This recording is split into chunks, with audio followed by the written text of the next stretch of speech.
బంగాళాఖాతంలో కలుపుతారో లేదో ఆంధ్రప్రదేశ్ రాష్ట్ర ప్రజానీకం సాక్షాత్తు మనందరికీ ఓటు హక్కు ద్వారా చూపించారు. ఫస్ట్.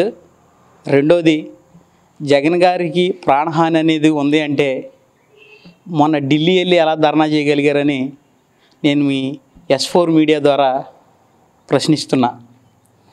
అదేవిధంగా మొన్న ఎవరెవరో వాళ్ళ పార్టీ వ్యక్తులు నరుక్కొని చనిపోతే నేరుగా బైపాస్ మీదే వెళ్ళి వాళ్ళని పరామర్శించి అక్కడ కూడా పథకాల గురించి చెబుతూ పైచాచిక ఆనందాన్ని పొందిన జగన్మోహన్ రెడ్డి గురించి ప్రాణహాని ఉందంటే నవ్వొస్తుంది.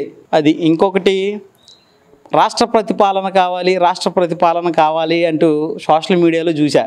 మాజీ సీఎంగా చంద్రబాబు నాయుడు గారు అసెంబ్లీలో మంత్రులను సహితం పక్కన పెట్టి ముందుగా ఆయన్ని గౌరవించి ప్రమాణ స్వీకారం చేయించారు.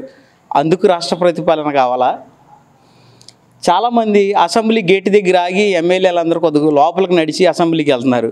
కానీ మాజీ సీఎంగా గౌరవించి ఆయన కారు సచివాలయం గేటు దాకా రావడానికి పర్మిషన్ ఇచ్చినందుకు చంద్రబాబు గారు ఆయనకి రాష్ట్ర ప్రతిపాలన కావాలా? ఫస్ట్ తారీఖునే గవర్నమెంట్ ఎంప్లాయీస్ అందరికీ శాలరీలు వేస్తున్నారు, అందుకు రాష్ట్ర ప్రతిపాలన కావాలా? నిజంగా మా నూజివీడు చాలా అభివృద్ధి చెందుతుంది. ఇప్పుడు మా మంత్రివర్యులు కొలుసు పార్థసారథి గారు రాగానే గత 5 సంవత్సరాలుగా నూజివీడులో డ్రైనేజీ వ్యవస్థ అస్తావ్యస్తంగా ఉంటే ముందు దాన్ని గమనించి డ్రైనేజీలు మొత్తం పగలగొట్టి పూర్తిగా మళ్ళీ ఒక 5-6 సంవత్సరాల నుంచి 10 సంవత్సరాల వరకు ఎలాంటి ప్రాబ్లం లేకుండా వాటిని సరి చేస్తున్నారు. అభివృద్ధి అంటే అలా ఉంటుంది, పాలన అంటే అలా ఉంటుందని మా మంత్రి పార్థసారథి గారిని చూసి నేర్చుకోవాలని జగన్ గారికి కూడా ఈ సవినయంగా తెలియజేస్తున్నా.